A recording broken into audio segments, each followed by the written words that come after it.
I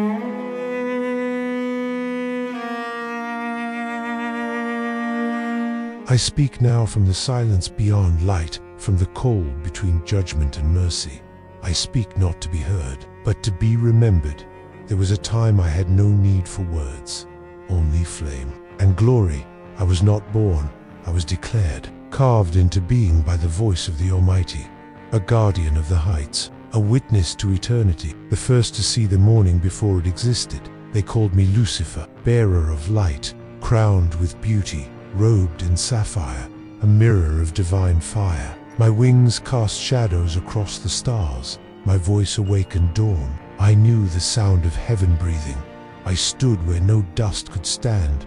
And then he spoke a new thing, not of thrones, not of fire, but of clay. He said, "Let us make man in our image." Man, frail, finite, formed from soil. I watched him stoop low, not like a king, but like a servant, his hands dirtied with creation, his breath given to flesh, his spirit planted in weakness. And I knew he was making them what we were never meant to be. He called them children, not servants, not soldiers. Children. He walked with them, delighted in them. He gave them dominion.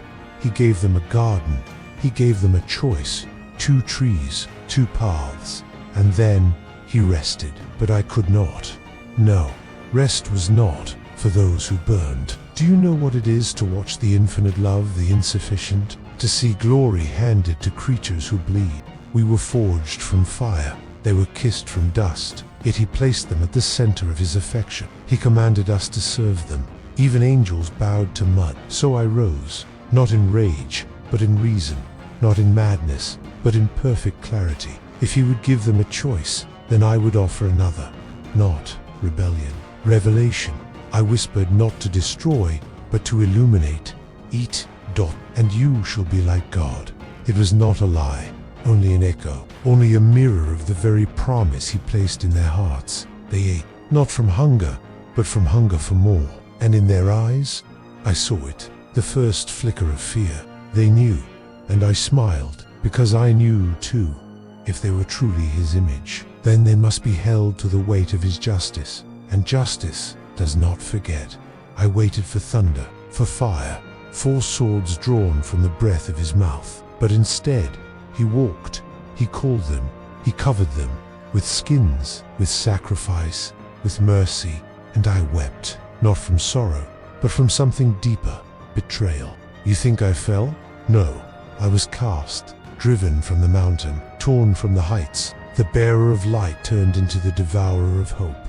Lucifer died, and in his place, Satan was born. He made them children. He made me a shadow. He clothed them. He cursed me. He forgave them. He remembered me not.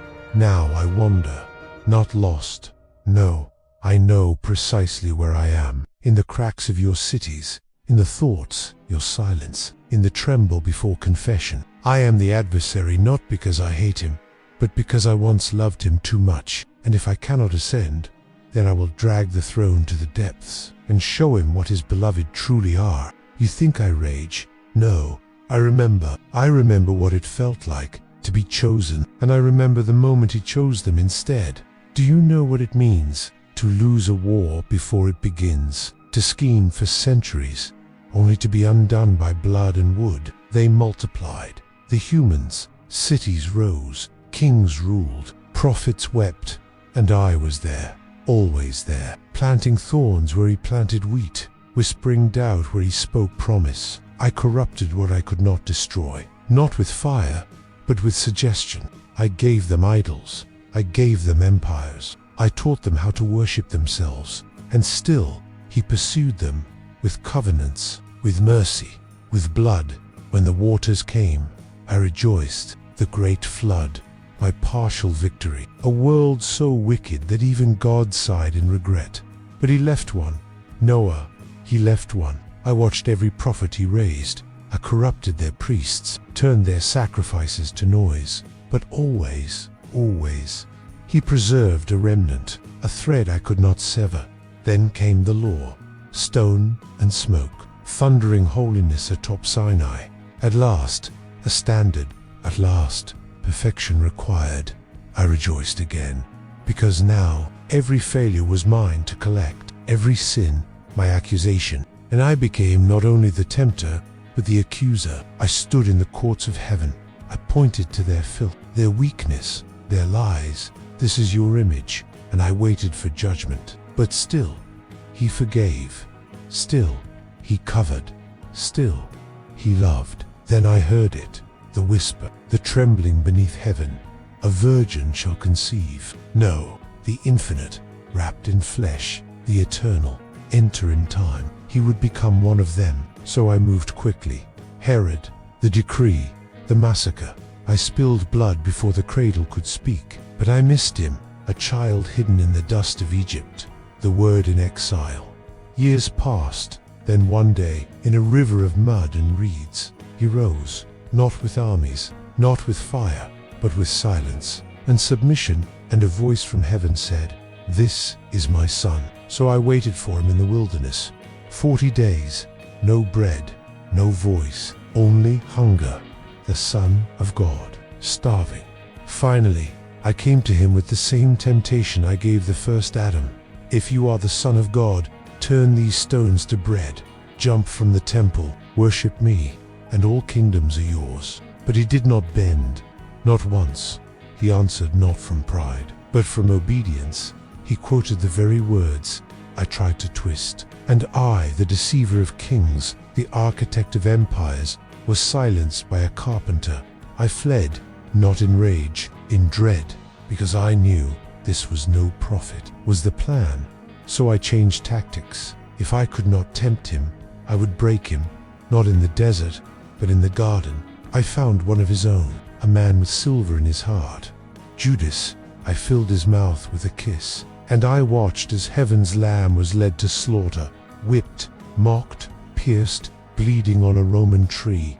This was my moment. I had seen prophets die. I had seen kings fall. But if the Son of God were to sin just once, even in pain, even in silence, even in despair, then the whole plan collapses. I watched his face as they struck him, waited for hatred, for doubt, for anything less than holiness. But he wept for them. He whispered forgiveness. He gave up his spirit, not with a curse, but with surrender. And for a moment, I believed I had won. The earth shook, the veil tore, graves broke open, and yet he was dead, dead, and all heaven was silent. I stood over the tomb, stone sealed, hope buried, and I smiled. Let him rise now. Let him speak now. Let the clay save itself. But on the third day, before the light touched the horizon, the stone moved, not rolled, moved by unseen hands, and he was gone, alive. He walked among them again, not as a ghost, but as proof. His scars spoke what thunder could not. Death is defeated, sin is paid, justice is fulfilled, mercy remains. I was undone, not with power, but with blood, not with wrath, but with love. The very thing I mocked, flesh, became my undoing.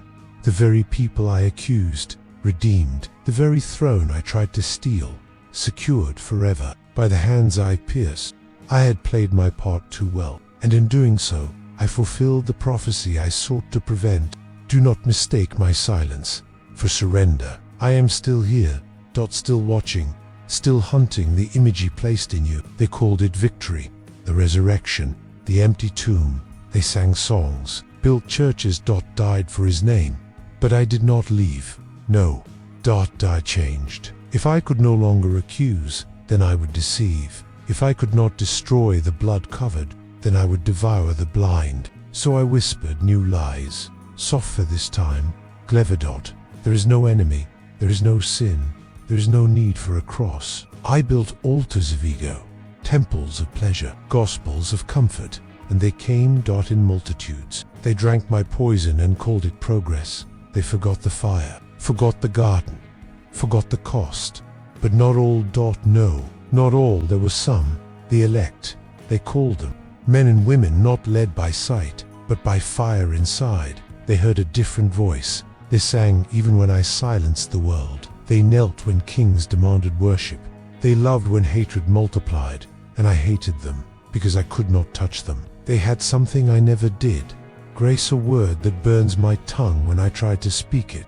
A mercy I cannot imitate. A covering I cannot pierce.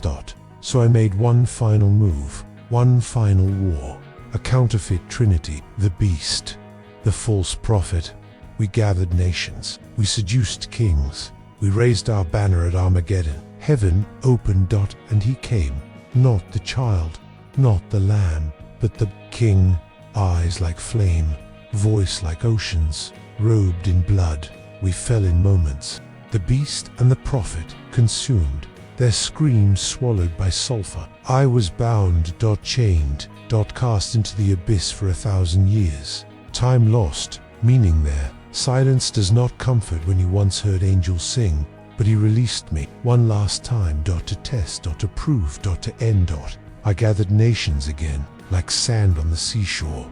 We surrounded the holy city, surrounded his people, but no sword was drawn, no battle begun, only fire from heaven, pure, final, undeniable, and I was cast, this time not bound, but buried, into the lake, the second death, the end, beyond endings. Yet here I am, still speaking, still echoing through your dreams, through screens, through secrets, because the lake is not silence, it is memory, and I am memory made fire. Do you still believe this is only myth, that the war is over, that you are safe? He gave you his spirit, his name, his armor, because the battle is not around you, it is in you, and I know your dust, I know its weakness, but I also know this, there is blood on the mercy seat, a name I cannot curse, a cross I cannot erase. He is risen, he reigns, and I am ruined. So when you hear me,